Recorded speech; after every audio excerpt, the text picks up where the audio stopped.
I wake at 7 o'clock. Father goes through to the kitchen first thing to fill the kettle and to open the damper on the coke-burning water heater. A cloth protects the table from any dust. I lay crockery and cutlery the night before.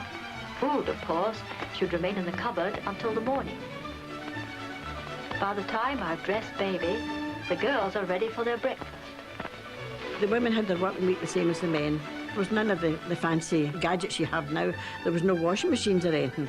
They had everything had to be done manually. It was a non-stop life, but they didn't complain because they knew no other way. With Father away on time, I see that Sheila and Angela are correctly dressed, and then to work. Washing up, then there's the living room grate to clear and the fire to lay, and then the room to tidy up for the chance visitor. The step and the porch should be scrubbed at least once each week. My brushes are lacquered, so they only need a rub, thank goodness. Men didn't take much to do with household stuff. They were the men that brought in the wages, and that was how it was, end of story. If your man's meal wasn't on the table, didn't matter what time he came in. If my father came in even after being at the pub, and there wasn't a meal stuck on put on the table in front of him, there was a riot.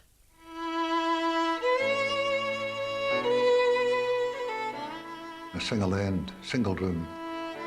A rooming kitchen. It was a long thatched house we had. I would call it a townhouse. Croft, it was a croft I was brought up. 8 people in a single room, eating, washing, existing. There was one woman in our street who had 14 in her family. I don't know how these families managed to live. 6 kids in a room and kitchen, you know. But there was 4 of us, and it was pretty much a nightmare, you know. Nearly 5 million people live in Scotland. Over 2/3 of them are crowded into the towns and cities. The 4 great cities alone, Edinburgh, Glasgow, Dundee and Aberdeen, hold almost 2 million people. But nearly 500,000 Scottish families live in homes with less than 1 room for 2 people. Too often the fathers have lost their self-respect. This labourer had less than 3 years steady work in the 10 years up to the war. Too often the mothers are drained of their energies. Too often one bed has to do for the whole family. We slept, Dave and I, my brother, who slept at the top of the bed, and my 2 sisters slept at the bottom of the bed. My sister and I slept together, which was murder, because she was 6 years older than me and she hated me being in her bed. One half of the street had inside toilets and the other half didn't, and we were the very posh ones with the inside toilets. It was wonderful. There were 40 people committed to that toilet. And if you were in the toilet and somebody put the key in the door, you chapped, and they knew somebody was there.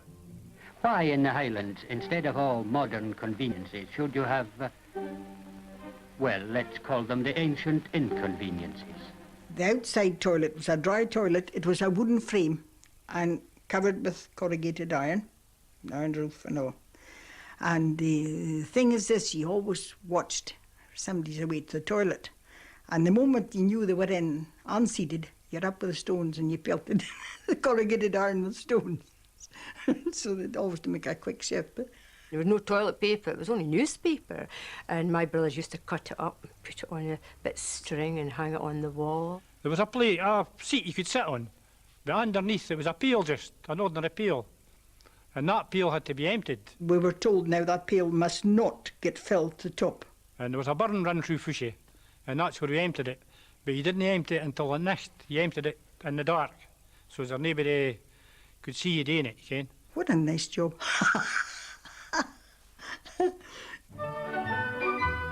We had everything done for us in the sense that we had maids. We would put our shoes outside our bedrooms at night for them to be cleaned and find them there cleaned in the morning. Ridiculous.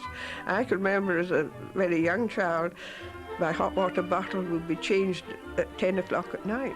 I was just conscious of it being slipped in by the maid after having been changed. Now, it wasn't lovely. Her name was Mary, and she was a lovely lady. But of course she had to wear a black dress, white apron, and a little white cap. Apart from doing the housework and helping out generally, she was like a nanny really to us as children, you know. They were very much part of the family. We went away on holiday, we would take a house for 2 months, and maids would come with us. And all just went and, no, spoiled, I would say, but very nice. It is Glasgow, a city of contrasts, where beautiful districts alternate with congested and ill-planned areas. Dirt, but endemic to your way of life, your whole background. I mean, can you imagine a room and kitchen or a single end, as you call it, a one-room house with 4 or 5 kids in it, and a man coming home from industry, filthy? It must have been an almost impossible task. I can always, I keep remembering my mother always seemed to be washing and scrubbing and cleaning. If my mother had a bar of carbolic soap or a bottle of disinfectant, she was in her element. It was like giving her a bottle of the best perfume. Bugs, they were coming out the walls, you know, and the place was, and it was a losing battle. Oh, there was an awful lot of mice, and actually some of the mice would, you could see them coming out of the fireplace and right over the chair, and from the chair onto the sink. And no matter how you stamped or made a noise, it didn't bother them. I think they were all deaf. The women in those time were the people who really held the families together. They were the real pillars of strength in a community, because it was a losing battle over the years against dirt and disease and deprivation. People accepted their conditions. Resilience was the main word for Glasgow. We were a resilient race, and I think that brought the character out by the way of having the times to come through.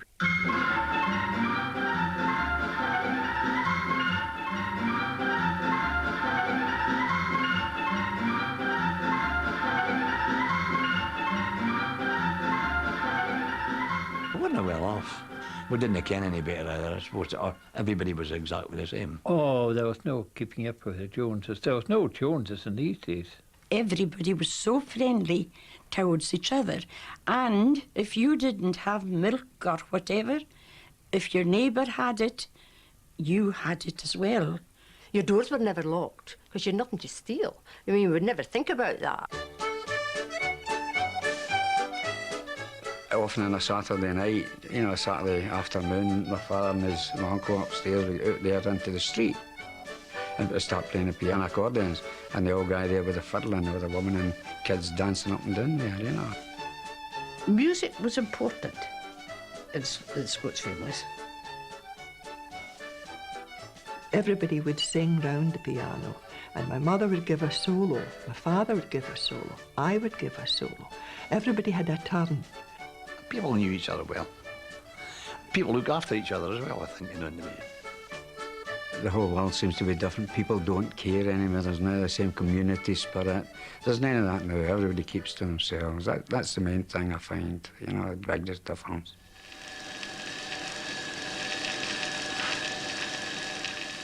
I wouldn't like to have been the housewife who did not clean the loo, who did not clean her lobby, who did not clean her stairs.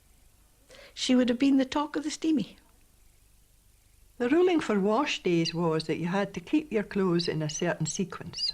So everything had to be immaculately hung and in size and in colours. You also had to show to the neighbours because everybody watched each other's washing. And you got 1 day a week to do this. And each wash day was Mrs. So-and-so's, and so you knew exactly whose washing that was. So therefore, you didn't hang out anything that didn't look what the neighbours weren't to see.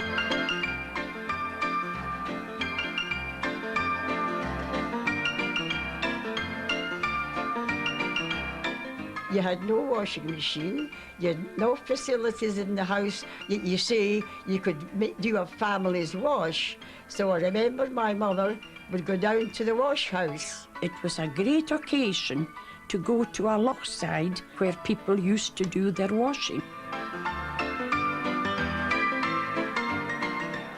And she would put on the fire a lovely big boiler, oh, smashing. And in would go all the white clothes, and they would actually boil. You could see them boiling. You lifted the big lid, and there were the clothes slizzling up lovely. But if it was the blankets, they were put into this tub. Just your bare feet and trumped your blankets, and that was it. I don't know what was the idea, but that was supposed to fluff them up better. There you are. Wash your feet as well, like we. Now, we had a neighbour whose husband was a captain, and she was a very well-off lady, as we thought. She had crêpe de chine night dresses. Now, you don't even know what that means, but that was the latest in finery, you know. And my mother would look down and look at these crêpe de chine night dresses. Now, I can remember this as clear as can be, admiring her underwear and all this. And I think the lady was doing it on purpose, really, to let everybody else see it. You can't believe it, but this is what was on. We had very little entertainment, and I think, but that was part of it. Now, it had all to be brought in by 1 o'clock. Because after 1 o'clock, anybody with their apron still on was a slut, because they hadn't done their job in the morning. The afternoon was to go shopping and was to be dressed, and you were then the lady of your house, as it were. This is ridiculous, I know, but that's how it was. If I knew you were coming, I'd have baked a cake, baked a cake, baked a cake. If I knew you were coming, I'd have baked a cake. Hot-you-do, hot-you-do, hot-you-do. My mother baked 3, maybe 4 times a week. You know, and you come in, you smell the waft of the pancakes or whatever it was she was smelling. That was a nice thing about these days. People baked and the houses all smell of bacon, you know. I always have Bluebell on my table.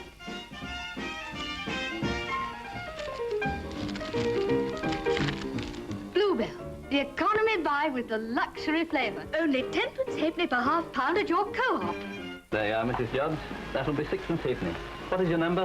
1296. 75351. 1356. 40574.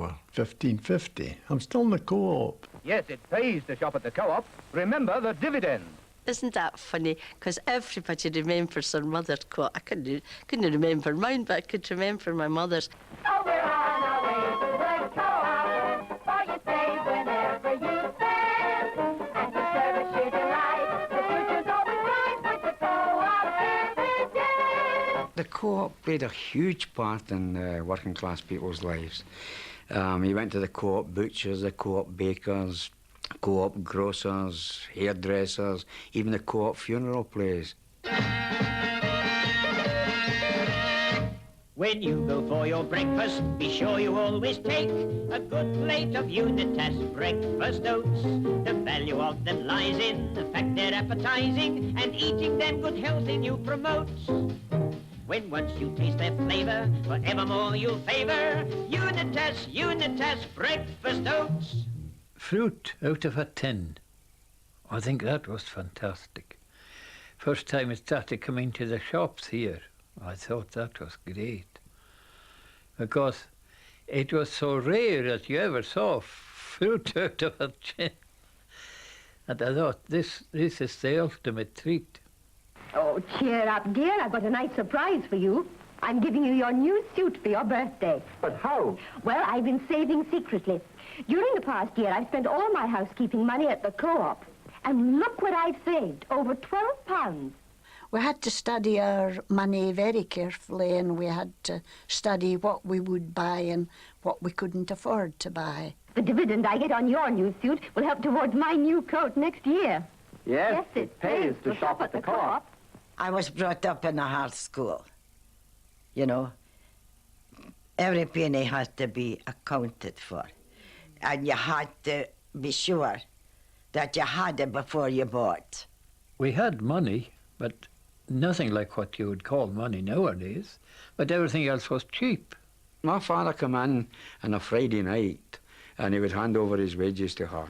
And she took to do with all the financial aspects of the house. Well, my father took a heavy drink. My mother didn't know what it was to get a full pay. She just, I think she would have fainted with the shock if my father had come home and given her his pay. I remember maybe a wee boy standing, and this is no act, mind you, maybe standing at the beer shop door, waiting on their father coming out, where he would go in for a drink before he would go home with his wages. There were people who would spend their wages on the road home, you know, but these were looked down on, you know. Totally irresponsible men, and they weren't too well quoted in the community. It was part of a working man's life to spend some of their money on the Friday or Thursday whenever they were paid, and it was part of the wife's problem was to try and cope with what was left of the money that they got. They really must have had a terrible hard life. As long as you had what you got by, you know, enough to do, well, that was what more did need.